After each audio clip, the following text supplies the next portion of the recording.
Good morning, friends, and welcome to Wisdom on Wednesdays. This morning, I have a particular pad with me. It's called an examination pad. I don't know how many of you have written an exam, and by intent and purpose, you try to get the answer wrong. No one does that. You always try at your best ability to get the answer right. But you know what is tough? Is when you get the return of that exam paper, and there's a lot of red on there, which we call correction marks.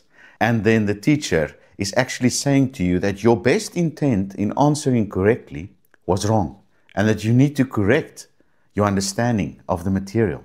The scripture in Proverbs 19:20 says that we should accept correction. You know, that's one of the most difficult things in life is when we have to accept correction. We all find it tough. They say that men don't ask for directions. Why?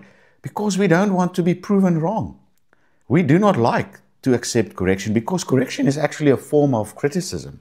It's a type of criticism telling you that you are doing something wrong and that you should do it better. But the Bible says that we should accept correction so that we may be wise in the time to come. Proverbs 19:20.